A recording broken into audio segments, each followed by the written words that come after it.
하나님의 말씀 요한복음 20장 11절부터 18절입니다. 제가 봉독하겠습니다. 마리아는 무덤 밖에 서서 울고 있더니 울면서 구부려 무덤 안을 들여다보니 흰옷 입은 두 천사가 예수의 시체 뉘었던 곳에 하나는 머리편에 하나는 발편에 앉았더라. 천사들이 이르되 여자여 어찌하여 우느냐 이르되 사람들이 내 주님을 옮겨다가 어디 두었는지 내가 알지 못함이니이다. 이 말을 하고 뒤로 돌이켜 예수께서 서 계신 것을 보았으나 예수이신 줄은 알지 못하더라. 예수께서 이르시되 여자여 어찌하여 울며 누구를 찾느냐 하시니 마리아는 그가 동산지기인 줄 알고 이르되 주여 당신이 옮겼거든 어디에 두었는지 내게 이르소서 그리하면 내가 가져가리이다. 예수께서 마리아야 하시거늘 마리아가 돌이켜 히브리 말로 라보니 하니 이는 선생님이라는 말이라. 예수께서 이르시되 나를 붙들지 말라 내가 아직 아버지께로 올라가지 아니하였노라. 너는 내 형제들에게 가서 이르되 내가 내 아버지 곧 너희 아버지 내 하나님 곧 너희 하나님께로 올라간다 하라 하시니 막달라 마리아가 가서 제자들에게 내가 주를 보았다 하고 또 주께서 자기에게 이렇게 말씀하셨다 이르니라. 아멘. 오늘 말씀은 요한복음 20장 11절부터 18절입니다. 부활하신 예수님을 만난 마리아라는 제목으로 우리가 함께 말씀을 나누겠습니다. 오늘은 부활절이죠. 부활주일입니다.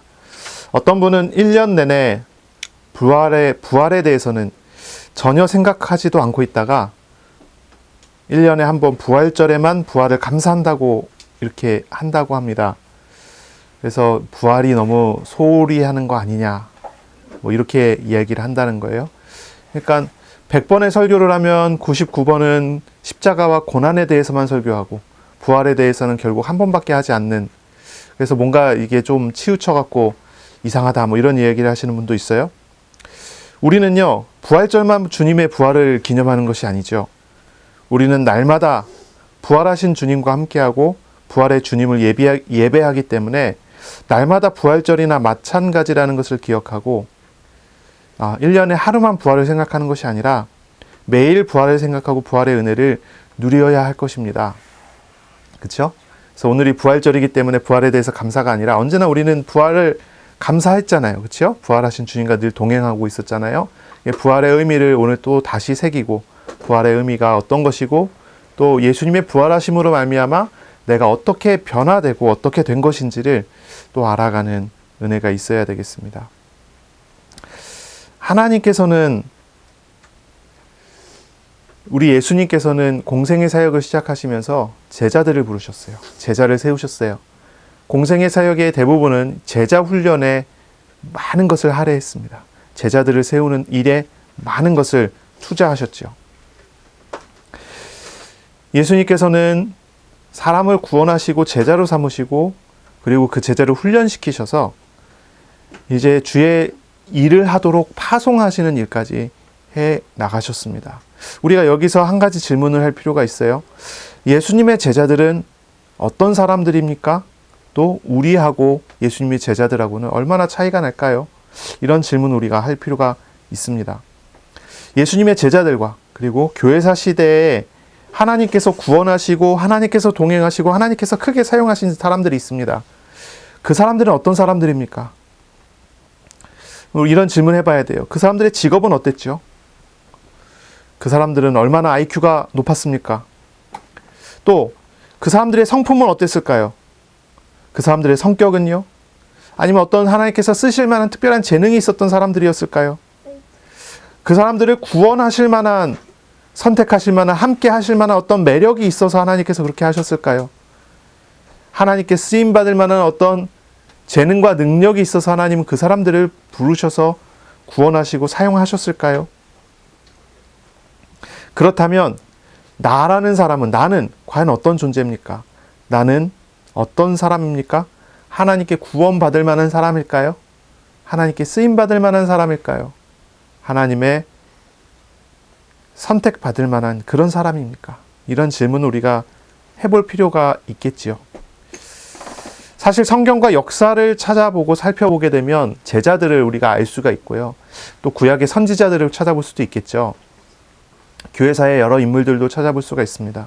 하나님께서 크게 사용하신 사람들, 그 사람들을 가만히 살펴보면 어떻습니까? 이 사람들의 특징들이 나옵니다. 어떤 거냐? 특징은 없다는 것입니다. 특징이 없어요. 특징이 없습니다. 직업도 천차만별입니다.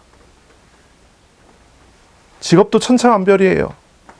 IQ도 아주 똑똑한 사람도 있는 것 같지만 아주 똑똑하지 않은 사람도 있는 것 같아요. 재능도 천차만별이었습니다. 성품도 천차만별이었어요. 어떤 사람들은 굉장히 차분한 사람이 있는 반면 어떤 사람은 엄청 다혈질도 있고요. 특별한 공통점은 찾을 수가 없습니다. 우리 주님께서는 어부도 부르시고 뛰어난 학자인 바울도 부르셨어요. 엘리트 중에 엘리트라고 할 수 있는 다니엘 같은 사람도 부르셨지만 농부요, 땅 파면서 농사 짓고 사는 엘리사 같은 사람도 부르세요. 하나님의 기준은 인간적인 어떤 조건에도 있지 않았다는 거죠. 하나님의 부르심, 하나님의 세우심, 하나님의 파송하심은 사람에게 기준이 없다는 한 가지 결론을 내릴 수가 있어요. 나의 모습과 나의 상태, 어떤 사람들이 이렇게 생각합니다. 내가 이렇게 하면 하나님께서 기뻐하시고 나를 사용하시겠지. 그게 아니라는 거예요. 어떤 사람은 또 이렇게 생각합니다.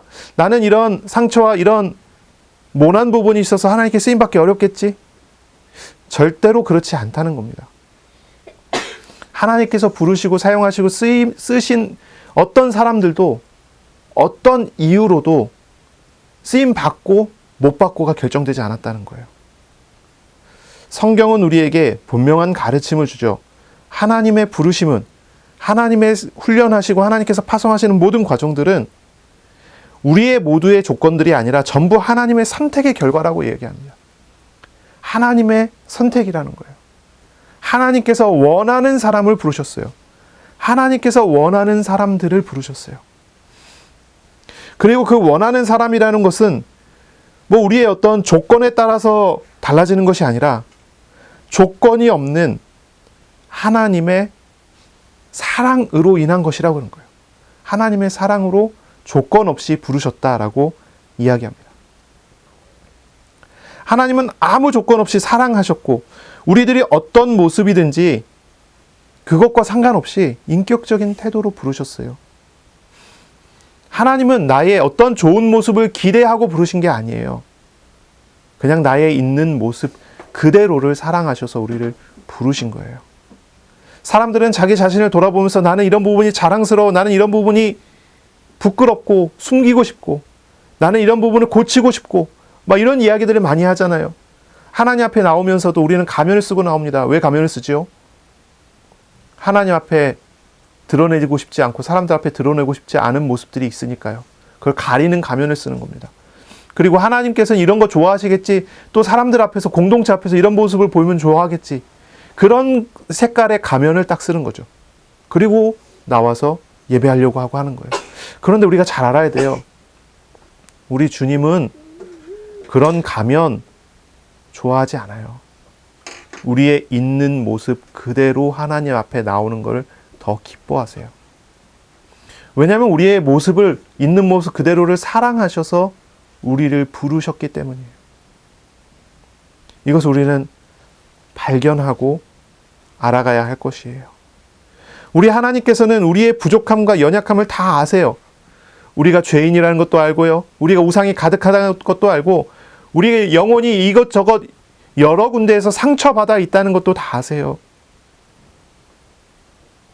우리가 죄에서 벗어날 수 없는 묶임과 얽매임 속에 살고 있다는 것도 알아요. 오래된 습관이 있다는 것도 알고 오래된 불신앙이 있다는 것도 아세요. 그래서 우리를 구원하시기 위해서, 그러한 우리를 구원하시기 위해서 하나님이 인간이 되어 오셨고, 그러한 우리를 구원하시기 위해서 우리의 모든 그 연약함을 다 짊어지시고 십자가로 가셨고 부활하셨다는 것이죠. 이 부활이라고 하는 것은 굉장한 의미를 담고 있어요. 무엇입니까? 사망을 이기셨다라고 하는 겁니다. 우리가 짊어지고 있는 죄의 결과, 우리가 짊어지고 살아가고 있는 모든 어두움을 이기셨다라고 하는 그런 말이에요. 그리고 그것을 이기신 예수님께서 우리에게 찾아오셔서 우리에게 부활이 되시고 생명이 되신다는 그런 말이에요. 하나님 앞에 나올 때 우리가 무슨 가면을 쓰겠습니까? 하나님 앞에 우리는 진실되게, 바르게, 나를 사랑하신 그 하나님 앞에 나의 모습으로 하나님 앞에 서야 하지 않겠습니까? 물론 우리가 이제 죄를 짓는 것을 하나님께서 좋아하신다, 기뻐하신다 그런 얘기가 아니에요. 죄를 질 수밖에 없는 나의 존재를 기뻐하신다는 거죠. 사랑하셨다는 거죠. 기뻐하신 게 아니라 사랑하셨다는 거죠. 그래서 그러한 존재, 나의 존재를 구원하시기 위해 오셔요. 우리가 가면을 쓰고 있으면요, 하나님의 얼굴을 볼 수가 없어요. 가면을 쓰고 있으면 하나님의 얼굴을 바르게 볼 수 없어요. 위선적인 표정과 위선적인 마음을 가지고는 주님의 음성을 들을 수가 없고 주님의 얼굴을 볼 수가 없고 주님의 마음을 깨달을 수가 없어요. 눈을 가리고 있는 것이기 때문이죠. 하나님의 선택과 부르심은 우리의 어떠한 모습에 따른 것이 아니에요. 하나님의 사랑의 선물이에요. 그러므로 우리는 하나님 앞에 나설 때 우리의 어떤 모습을 꾸미기보다는 우리의 영혼이 진실되게 주님 앞에 서고 주님을 만날 수 있어야 돼요. 우리를 부르신 하나님께 감사하고 우리를 인격적으로 찾아오신 하나님께 감사하며 주님께 나아가야 할 것입니다. 우리 편에서는 어떤 조건도 하나님 앞에 내세울 수가 없습니다. 하나님의 단지 은혜를 받을 뿐이죠. 근데 성경에 나오는 쓰임받는 사람들 많이 있잖아요. 그 사람들에게서 그 사람들의 어떤 육신적인 조건에서도 공통점을 찾을 수는 없습니다. 그런데 하나님의 은혜 받은 다음에 이 사람들의 모습에서는 공통점을 하나 찾을 수가 있는데 그것은 뭐냐면 이 사람들은 모두가 구약에 있든 신약에 있든 대속적인 하나님의 죽음과 다시 살리시는 부활에 연합된 사람들이라는 겁니다. 죽음과 부활에 연합된 사람이라는 거예요. 십자가와 부활에 연합된 사람들. 히브리서 11장을 한번 읽어보시면 구약 성도들은 어떻게 구원을 받았습니까? 오실 그리스도를 보고 기뻐하였고 그리스도를 믿어 구원을 받았습니다. 신약의 인물들은 다 예수님 믿어서 구원받았죠. 그렇죠? 예수님의 대속적인 죽음, 나의 죄를 대신 짊어지시는 메시아의 죽음을 보고 그리고 그 메시아의 부활을 보고 그 메시아와 연합함으로써 영접하여 믿음으로써 구원을 받았다는 것입니다. 이 사람들은 전부 다 하나님 앞에 자기 자신을 발견하고 자신의 것을 다 내려놓고 주님을 의지하던 사람들이라는 거예요. 엘리야가 부름받았을 때를 한번 생각해 보세요. 자신의 모든 것 다 버렸습니다. 자신의 자랑할 만한 것, 자신이 의지할 만한 것, 자신의 생명과도 같은 많은 것들을 다 내려놓고 우리 하나님의 부르심 앞에 자기 자신을 내어드리며 나아갔죠. 이것이 이 부름받은 사람들의 특징이고 모습이 됩니다. 자신의 부족함을 잘 알고 자신이 하나님 앞에 죄인 됐다는 사실을 고백하고 그리스도께 자신의 생명과 인생을 다 의탁하여 맡기는 사람들이었다는 거예요. 이 쓰임받은 사람들, 이런 사람들이요. 그러므로 이 사람들은요, 자신의 것으로 도전하지 않았습니다. 하나님을 의지해서 하나님의 도우심과 하나님의 능력으로 삶을 살아갔어요.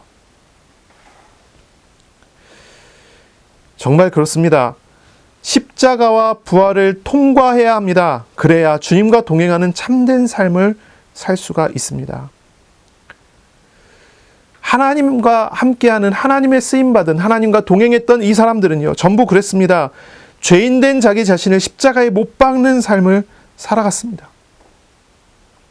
물론 이제 맨날 십자가에 자기 자신을 못 박기만 한다면 맨날 우리는 자아 비판만 하고 아무런 능력도 없는 그런 삶을 살지도 모르겠어요. 어떤 사람은 그래요. 맨날 십자가만 묵상하다 보니까 우울해졌대요. 우울해졌대요. 맨날 십자가만 묵상하다 보니까 우울하고 비관적이고 염세주의적인 사람이 됐다는 거예요. 나는 이런 죄인이고 나는 저런 죄인이고 이런 죄를 위해 예수께서 죽으셨고 내가 예수님을 죽이는 사람이었구나. 막 이런 식으로. 주님과 동행하는 참된 삶은 십자가에서 멈추는 것이 아니라 십자가에서 부활로 나아가는 것이죠. 그래서 사도 바울의 말을 한번 들어보세요. 로마서 6장 5절입니다. 만일 우리가 그의 죽으심과 같은 모양으로 연합한 자가 되었으면 또한 그의 부활과 같은 모양으로 연합한 자도 되리라. 십자가에서 부활로 나가는 거죠. 빌립보서 3장 10절부터 11절에 보시면 내가 그리스도와 그의 부활의 권능과 그 고난의 참여함을 알고자 하여 그의 죽으심을 본받아 어떻게 해서든지 죽은 자 가운데서 부활에 이르려 하노니. 십자가로 부활에 나아가는 것입니다. 십자가에서 부활로 나아가는 것입니다. 고린도 전서 2장 2절에 사도 바울은 이렇게 얘기합니다. 내가 너희 중에서 그리스도 예수 그리스도와 그가 십자가에 못 박히신 것 외에는 아무것도 알지 아니하기로 작정하였다라고 했어요. 십자가만 알기로 작정했고 부활로 나아가는 것입니다. 이것이 우리가 하나님 앞에 구원받고 주님과 동행하는 비밀이고요. 주님의 능력으로 세상을 살아가는 비밀입니다. 부활의 주님으로 인해서 새 사람으로, 새 생명으로 변화된 사람으로서 예수님의 입히시는 영광의 옷을 입고 새로운 삶을 살아가는 그런 사람이 되는 것입니다. 바로 이 부활의 주님을 온전하게 붙잡고 알게 될 때 그렇습니다. 여러분 어떻습니까? 우리 어린이들 어떻나요? 여러분의 삶에, 우리의 삶에 하나님이 함께 하심이 나타납니까? 하나님의 능력이 나타납니까? 삶을 살아가는데 내 힘과 내 능력으로 사는 것이 아니라 하나님의 힘과 하나님의 능력으로 살아지십니까? 하나님의 역사가 나타나고 있습니까? 만약에 그렇지 않다면 무엇이 문제이겠습니까? 하나님께는 문제가 없잖아요. 그렇죠? 무엇이 문제겠습니까? 아, 내가 이게 안 돼서 그렇고 저게서 안 돼서 그렇고 우리의 어떤 육신적인 처지와 우리의 성품과 우리의 어떤 마음과 우리의 그 못된 성격과 상처와 뭐 이런 것들이 걸림돌이 돼갖고 하나님 사용 못하게 막는 걸까요? 무엇이 문제겠습니까? 그리스도의 십자가에 내가 함께 죽어야 합니다. 그리스도의 부활에 내가 함께 참여해야 됩니다. 부활하신 주님과 함께 하는 생명을 누리는 사람이 되어야 합니다. 그것이 바른 길이 될 것입니다. 오늘 본문에 보면요, 한 사람이 나옵니다. 마리아라고 하는 사람입니다. 이 막달라 마리아라고 하는 사람이에요. 이 막달라 마리아는 누구냐면 누가복음 8장 2절에 나오는 사람인데요. 예수님께서 7 귀신을 쫓아내 주신 여자로 기록되어 있습니다. 7 귀신을 쫓아내 준 사람이에요. 마리아는 예수님을 만나서 7 귀신이 쫓아내지게 된 다음에 예수님을 믿었습니다. 예수님을 따라 나섰습니다. 이 막달라 마리아는 예수님의 여성 제자가 되었습니다. 이 마리아는 자신의 모든 것을 다 버리고 예수님을 따라 나섰습니다. 이 막달라 마리아는요, 자신의 소유를 팔아 예수님과 예수님의 제자들의 전도 여행에 필요한 것들을 제공하는 그런 사람이었습니다. 이제 누가복음 8장 1절부터 4절까지 나오는 내용이죠. 이 막달라 마리아는 예수님께 사랑으로 헌신된 그런 사람이었어요. 전에도 이야기했지만 예수님을 따라다니는 제자 무리들이 몇 개 그룹이 있습니다. 하나는 이제 예수님의 12제자라고 하는 그룹이 있고요. 그 다음에 여성 제자들 그룹, 그리고 70인의 뭐 제자라고 하는 어떤 그런 그룹들, 여러 그룹들이 예수님을 따라 나서서 예수님과 함께 했었던 그런 사람들이죠. 이제 남성 제자들 중에 수제자라고 하면 누가 되겠습니까? 베드로, 야고보, 요한 정도가 예수님의 수제자라고 할 수 있겠죠. 여성 제자 중에 수제자라 한다면 바로 이 막달라 마리아입니다. 그렇죠? 이 막달라 마리아는 예수님의 십자가 죽음의 증인이 되는 사람입니다.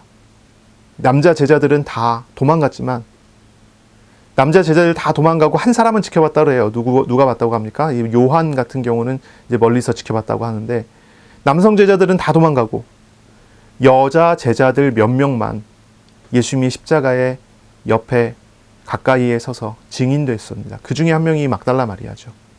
그리고 이 막달라 마리아는요, 예수님의 부활을 처음으로 경험하고 확인하고 또 예수님의 부활의 첫 증인이 된 사람이 이 막달라 마리아입니다. 주님은 이 마리아를 선택하셔서 구원하셨습니다. 이 마리아는요, 뭐 또 어떤 대단한 실력과 능력이 있어서 그런 것이 아니잖아요. 이 사람은 7 귀신 들었던 사람이에요. 7 귀신이 들었다고 할 정도로 굉장히 그 삶과 그 생활의 모든 것들이 내세울 만한 게 없었던 사람이 아니었겠습니까? 그런데 그 사람을 하나님께서 선택하시고 부르시고 구원하셨어요. 은혜를 베풀어 주셨어요. 그리고 이 마리아를 제자로 삼아 주셨죠. 그리고 부활의 증인이 되기까지 이 사람을 세우셨어요. 그런데 이 사람이 이렇게 세워질 만한 사람입니까? 이런 질문을 해볼 필요가 있어요. 이 사람이 이렇게 세워질 만한 사람이었을까요? 이 사람이 믿음이 다른 사람들과 다른 독특한 특별한 믿음이 있었을까요? 그렇지 않았어요. 이 사람은 이 막달라 마리아는 예수님의 부활을 믿지 못했습니다. 믿지 않았어요.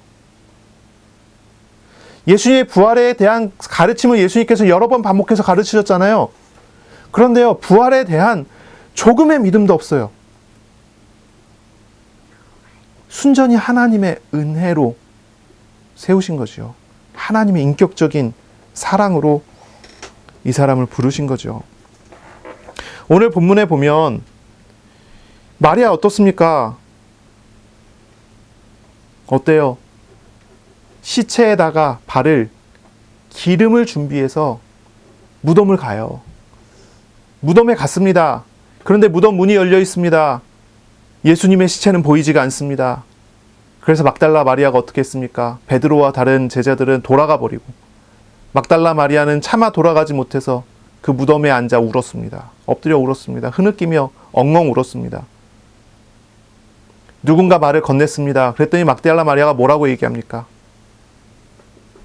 당신이 시체를 가져갔다면 제발 나에게 돌려주세요. 조금의 의심도 없이 예수님이 확실히 죽었다고 믿었어요. 이 막달라 마리아가 믿음이 어떻습니까? 없단 말이에요. 예수님의 많은 기적을 체험하고 경험하고 봤음에도 불구하고 부활이라고 하는 그것은 믿지 못했어요. 예수님의 가르침을, 부활에 대한 이야기를 여러 번 했음에도 불구하고 믿지 못해요. 이 사람이 하나님의 그리스도의 부활의 증인이 될 만한 어떤 가치가 어디에 있습니까? 그러나 우리 주님은요, 이 막달라 마리아의 모습을 있는 그대로 다 받아주십니다. 있는 그대로 받아주시고 그의 연약함을 아시고 위로해 주시고 그의 연약함에도 불구하고 부활의 능력으로 마리아와 함께 하시기로 하시고 마리아에게 사명을 주셔서 부활의 첫 증인의 막대한 사명을 이루도록 보내십니다. 그게 오늘 본문의 내용이에요. 마리아는요, 불신앙적인 육신적인 판단을 계속하고 있었지만 우리 부활하신 예수님께서 가장 먼저 마리아에게 찾아오시고 인격적으로 만나주셔요. 그 과정 속에서 어떻습니까? 마리아는 불신앙을 내려놓게 됩니다. 마리아는 최초의 부활의 증인이 되게 됩니다. 이것은 모두 주님의 일입니다. 주님의 사역이었습니다. 주님이 하신 일입니다. 마리아는 주님을 만났을 때 자신의 불신앙을 내려놨을 뿐입니다. 주님의 인도를 받았죠. 마리아를 보세요. 우리도 마찬가지입니다. 부활의 주님은 지금도요, 죄와 불신앙에 사로잡혀 있는 사람에게 은혜를 주십니다. 믿음 없는 사람에게 믿음을 주십니다. 부활의 주님은 지금도 살아계시지 않습니까? 성령으로, 성령의 능력으로 제자에게 찾아와서 제자의 부족함을 짊어지시고 은혜 주시고 삶에 역사하시는 분이십니다. 오늘 저와 여러분이 부활의 주님을 인격적으로 만나고 믿음을 배우고 주님과 동행함으로 성령의 인도하심과 역사하심을 삶으로 살아내는 그런 증인 되시기를 바랍니다. 아멘. 예, 마리아는 왜 예수님을 알아보지 못했을까요? 제가 자료를 찾아보니까 이제 몇 가지 이제 재미있는 이야기들이 나오는데, 아마도 첫 번째는 예수님께서 부활체로 마리아에게 찾아오셨기 때문이 아닐까 하는 거예요. 부활체로 찾아오셨기 때문이 아닐까. 마리아는 예수님의 십자가에 죽는 모습을, 죽으시는 모습을 눈으로 본 사람이잖아요. 마리아는 이렇게 생각했을 것입니다. 십자가의 처절한 흔적들, 피가 배어나오는 붕대, 그리고 목이 다 쉬었어요. 아픈 목소리, 못이 박혔지 않습니까? 불편한 걸음걸이. 이런 모습이면은 마리아가 예수님을 바로 알아봤을지도 모르겠어요. 그렇죠? 하지만 예수님은 부활체로 오셨죠. 물리적인 법칙을 초월하는 모습으로 오셨어요. 제자들과 함께 식사를 하시기도 하셨지만, 다친 몸을 그냥 닫혀져 있는 문을 그냥 통과하시는 그런 모습으로 오셨어요. 그러니 마리아가 알아보지 못한 거죠. 예수님의 걸음걸이는 정상적이었어요. 예수님께서 목자국과 옆구리의 창자국은 그대로 가지고 계셨지만, 그 흔적은 가지고 계셨지만, 예수님은 부활체의 모습으로 나타나셨기 때문이에요. 마리아가 알아보지 못했다라고 하는 것은 그 모습이 우리가 생각하는 우리의 인간적인 어떤 그런 모습과 너무나 달랐기 때문이 아니었겠습니까? 바로 이런 것은요, 우리에게 한 가지의 소망을 주는 모습이 돼요. 예수님의 부활체는요, 예수님을 영접하여 믿는 사람들에게는 종말의 때, 새하늘과 새 땅이 이루어질 때 입게 될 어떠한 그러한 모습을 상상하게 하고, 바라보게 하고, 소망을 갖게 하는 그런 모습이 됩니다. 우리의 연약함과는 완전히 다른 모습을 보여주는 거죠. 그래서 이제 마리아가 못 알아본 게 아닐까 싶어요. 부활체로 나타나신 것, 그 의미는 무엇입니까? 주님의 부활은 죽음과 종말의 시대, 허무함과 절망의 시대의 소망을 보여주신 거예요. 사람의 죽음, 그 죽음에서 완전히 새롭게 되는 그런 것을 우리에게 보게 하는 겁니다. 그런 것을 우리가 보게 하는 거예요. 육신은 나이가 들면요, 질병이 생기고요. 질병이 생기면 점점점 연약해지고요. 나이가 들면 죽게 됩니다. 그렇죠? 우리 어린이들, 청소년들은 몸이 다 자라날 때까지는 잘 못 느낄 수도 있어요. 근데 이제 나이가 조금씩 들어가면요, 하나씩 망가지기 시작하거든요. 이제 눈부터 노안이 오기 시작하고, 관절이 쑤시기 시작하고, 비가 오기 전에는 막 목이 아프기도 하고, 누구 얘기죠 지금? 막 그러기도 해요. 막 이런저런. 나이가 좀 들기면 이제 머리카락도 막 빠지기 시작하고, 막 아프단 말이에요. 또 우리나라 사람도 어떻습니까? 당뇨도 오고, 심장 문제, 혈관 문제, 암 문제, 이런 게 막 와요. 죽음을 향해서 가요. 죽음을 향해서 걸어가는 그런 걸음들이 나와요. 그런데 이러한 예수님의 부활체의 모습은 무엇입니까? 우리가 죽더라도 다시 사는, 부활을 생각하게 하고 부활을 내다보게 해요. 그것입니다. 사람들의 생각과 판단은요, 죽음을 끝이라고 생각합니다. 그러므로 이 세상의 삶을 어떤 면에서는 허무함과 절망으로 생각합니다. 판단합니다. 그런데 주님의 부활은 우리에게 뭘 보여줍니까? 새로운 시작을 보여줍니다. 우리의 생각과 판단을 완전히 넘어서는 영원한 것을 바라보게 합니다. 영광을 바라보게 합니다.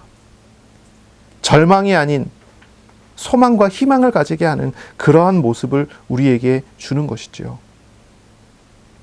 마리아는 예수님의 부활한 모습을 보고도 절망에서 벗어나지 못했습니다. 그런데 부활하신 주님을 인격적으로 찾아오신 우리 주님을 알아보게 됐을 때, 이 막달라 마리아의 절망은 소망과 희망과 기쁨으로 바뀌기 시작합니다. 자, 또 두 번째, 왜 마리아가 예수님을 알아보지 못했을까요? 이 마리아는요, 믿지 못했기 때문이에요. 불신앙으로 눈을 가렸기 때문에 보지 못한 거예요. 마리아는 아주 충성된 사람이에요. 자기의 재산을 다 팔아서 주님께 바친 사람이에요. 이 마리아는요, 예수님을 아주 사랑했기 때문에 죽음의 위협, 예수님을 따르는 사람이다 발칵되면 죽을 수도 있지만, 예수님의 시체에 기름 바르기 위해서 예수님을 찾아오는 그런, 예수님께 헌신된 그런 사람이었어요. 하지만 예수님이 부활하실 것이라는 것에 대한 기대와 믿음을 전혀 가지지 않았어요. 자신에게 말을 건네는 사람을 등산지기로만 생각했지 부활의 주님으로 생각하지도 않습니다. 마리아는 부활을 생각하지도 않습니다. 단지 예수님의 시체를 찾아서 예수님의 시체에 기름을 바르고 장례를 잘 치르는 것이 자신의 최대의 소망이었던 거예요. 다시 말하면 이 막달라 마리아의 최대의 소망은 절망입니다. 끝입니다. 예수님을 잘 마무리해 주겠다는 생각이에요. 나에게 이렇게 은혜를 많이 베풀어 주신 우리 예수님께 내가 할 수 있는 최대한의 헌신을 하고 끝내겠다. 믿지 못했단 말이죠. 조금도 믿지 못했다는 얘기죠. 그런데 이러한 마리아의 모습은요, 이 마리아의 반응은 어떻습니까? 이 단지 마리아의 반응일 뿐일까요? 전체 제자들의 모습이 그랬고요. 온 인류가 이런 모습이 아닙니까? 팀 켈러는 이렇게 얘기하더라고요. 팀 켈러의 이제 부활에 관련된 책을 보니까 이 마리아의 이러한 반응이 온 인류를 다 대변하는 것이다. 이렇게 얘기하더라고요. 부활에 대한 말씀을 계속 들어왔지만 전혀 믿지 못합니다. 마리아뿐만이 아니라 대부분 현대인들이 부활을 인정하지 못해요. 믿지 못합니다. 알지 못합니다. 현대인뿐만이 아닙니다. 이 당시에도 마찬가지죠. 어떤 사람들은 생각하기를 지금 시대의 사람들은 과학이 발달했으니까 부활을 믿지 못하지만 예수님의 시대 같은 고대 사람들은 부활에 대한 어떤 그러한 환상과 그런 것이 있을 것이다라고 생각하고 있었을지도 모른다.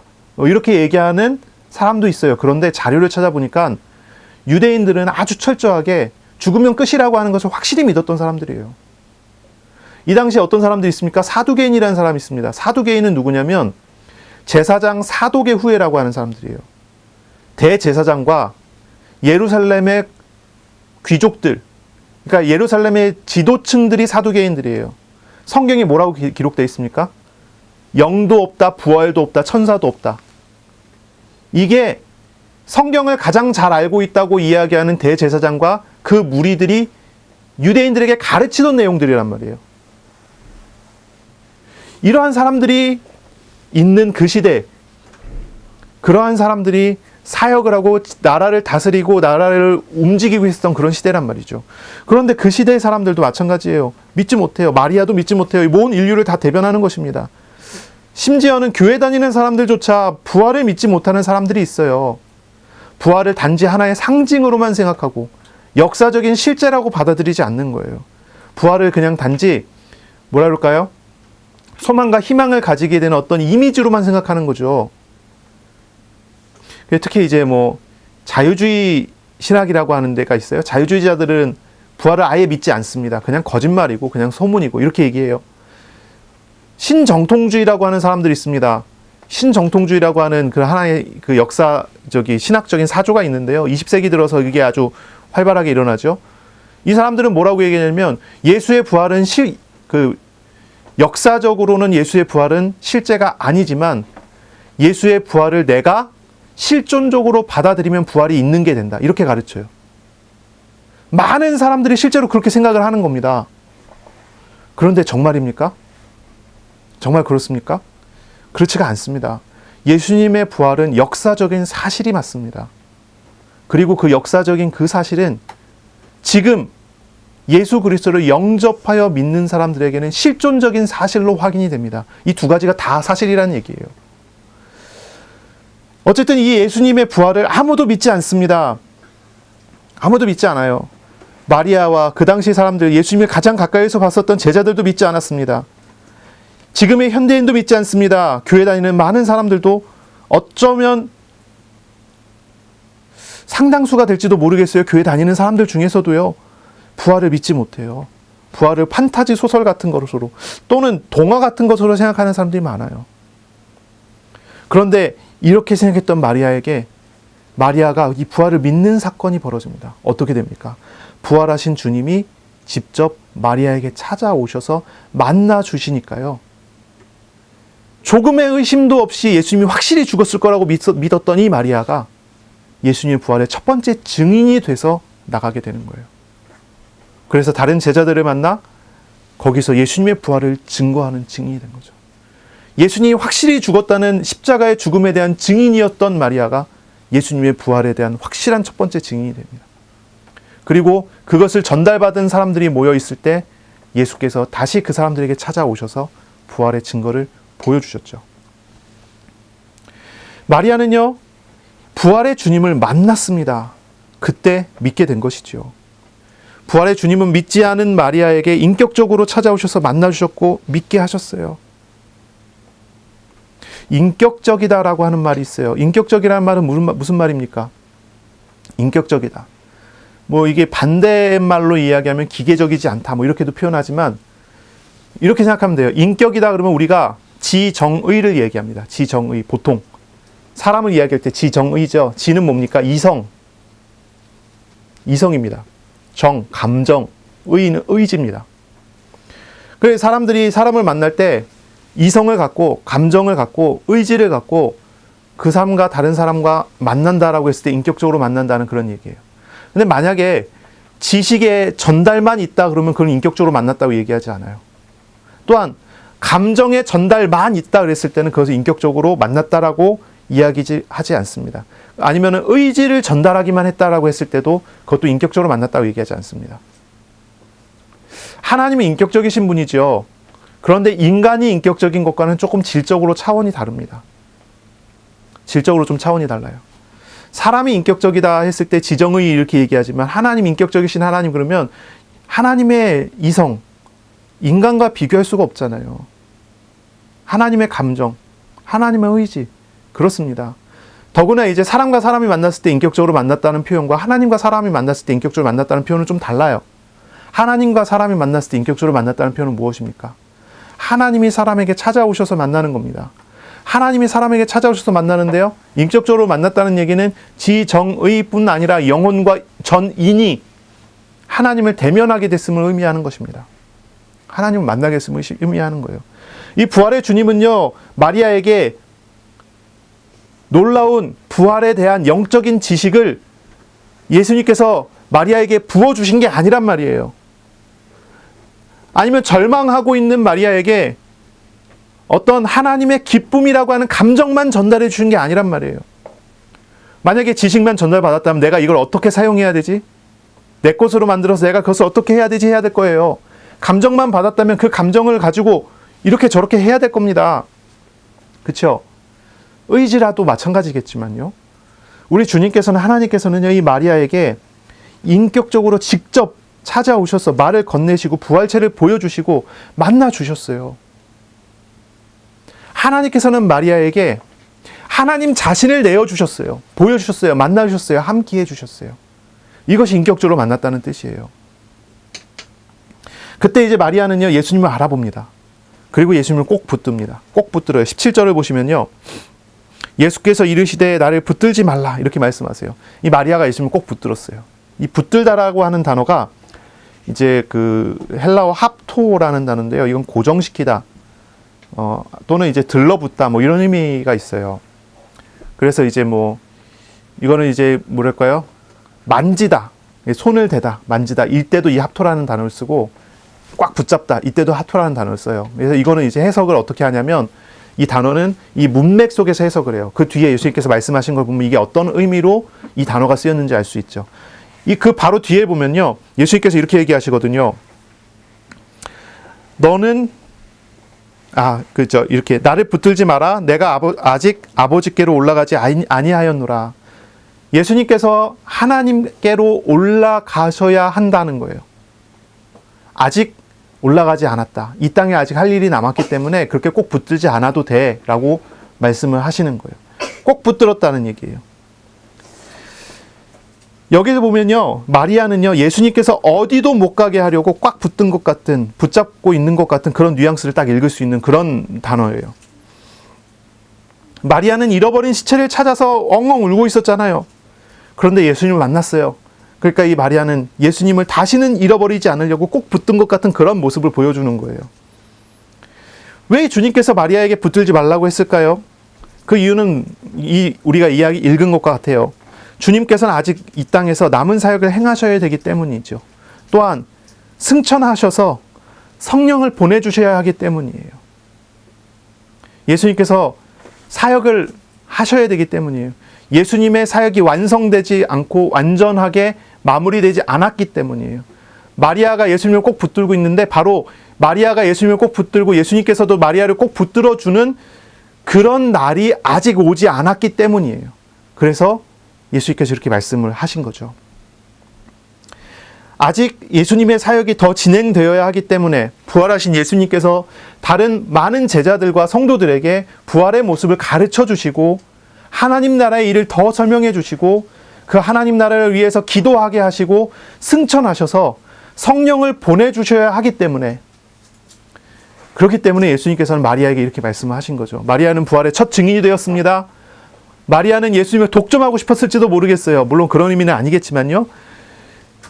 바로 그것을 이야기하는 거예요. 많은 사람에게 이것을 알려주고 선포하고 이것이 전달되어야 한다는 그런 가르침을 주시는 것입니다.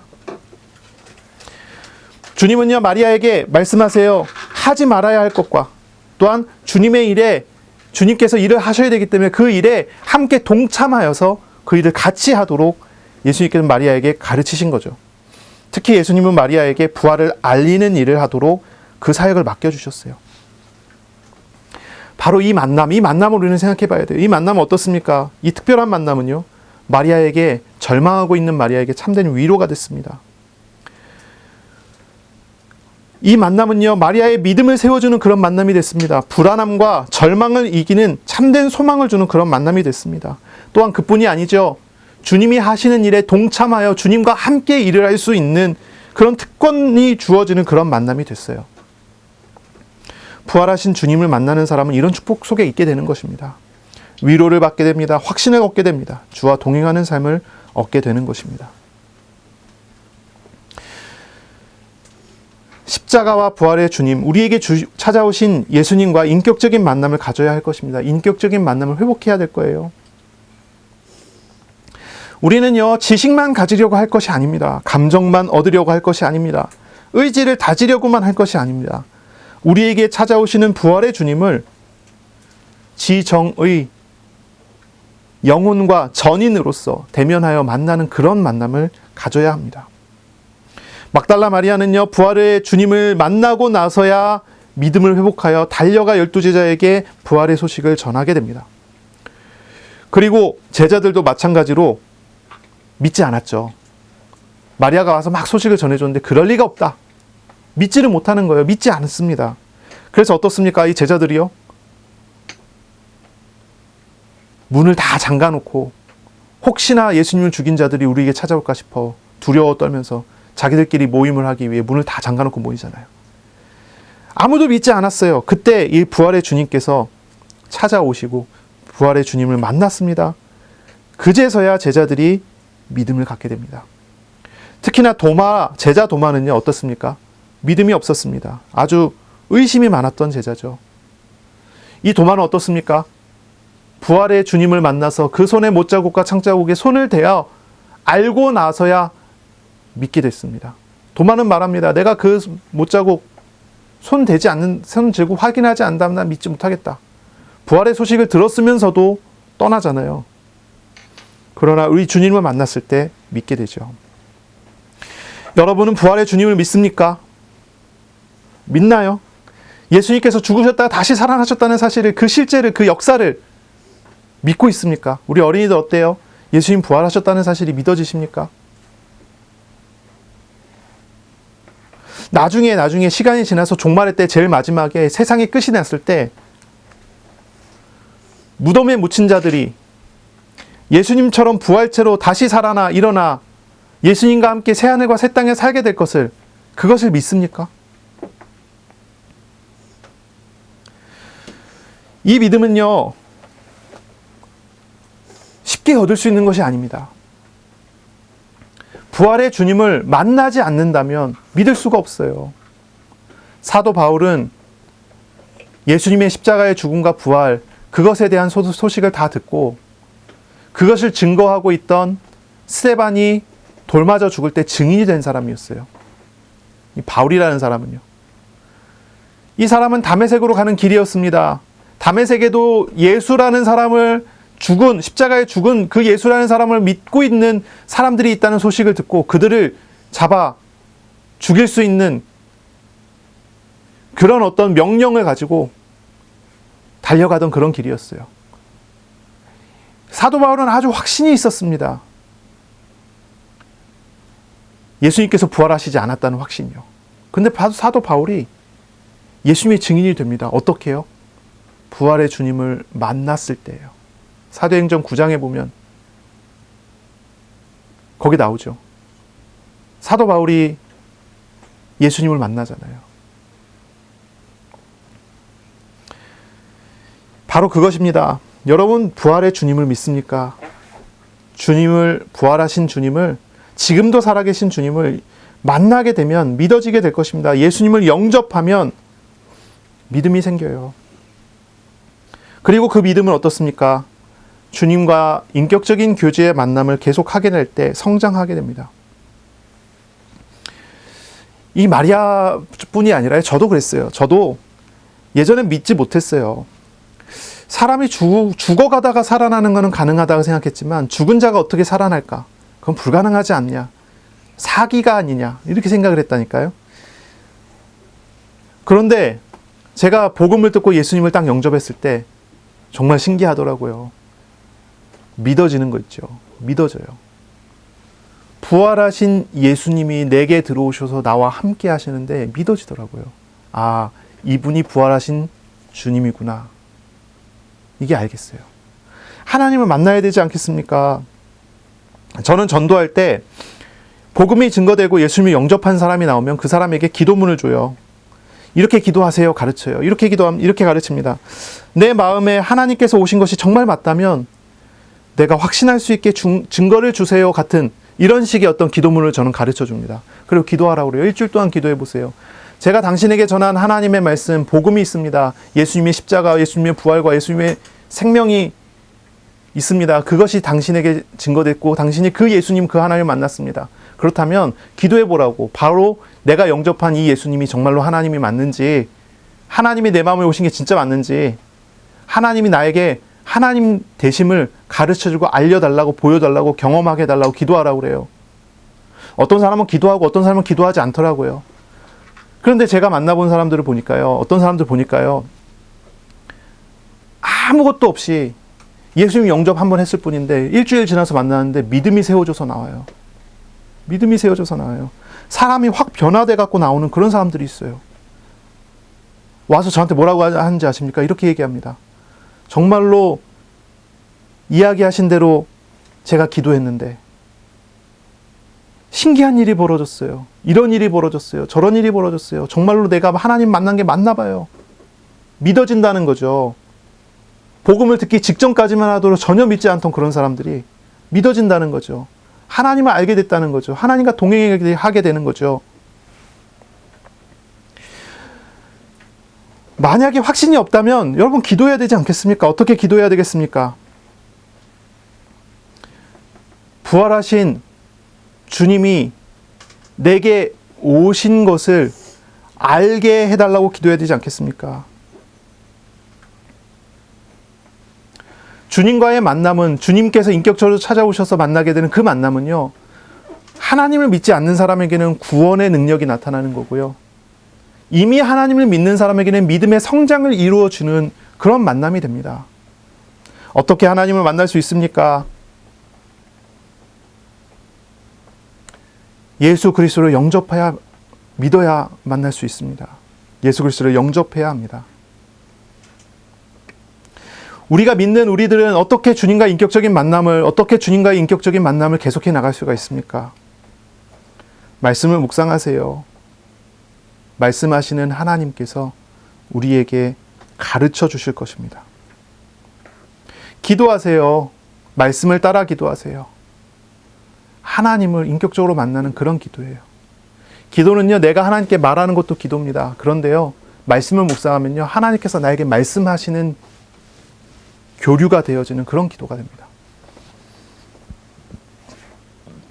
부활의 주님은요, 죄와 우상에 사로잡힌 사람들에게 은혜를 베풀어 주십니다. 믿음 없는 사람에게는 믿음을 주십니다. 지금도 살아계셔서 성령으로, 성령의 능력으로 제자의 삶에 역사하시는 하나님이십니다. 십자가와 부활의 예수님과 동행하게 될 때 그 사람은요, 모든 죄와 우상의 얽매인 모든 문제에서 자유를 누리게 됩니다. 부활의 주님과 인격적으로 만나고 부활의 주님과 인격적으로 교제하는 그러한 복된 시간, 한 주간이 되시기를 바랍니다. 기도하겠습니다. 하나님 아버지 감사합니다. 우리에게 말씀하시고 우리가 부활의 주님을 알아갈 수 있도록 복 주시니 감사합니다. 이번 한 주간 주님과의 인격적인 만남과 교제와 교류가 일어나게 하여 주옵소서. 우리의 연약한 믿음을 도우시고 우리의 마음과 우리의 생각을 위로해 주시고 우리에게 참 소망 되신 하나님을, 참 소망 되신 하나님의 나라를 경험하는 한 주간 될 수 있도록 인도하여 주옵소서. 감사하며 예수님의 이름으로 기도합니다. 아멘. 우리 구주 예수 그리스도의 은혜와 하나님의 사랑하심과 성령의 교통하심이 이제로 영원까지 항상 함께 있을지어다. 아멘.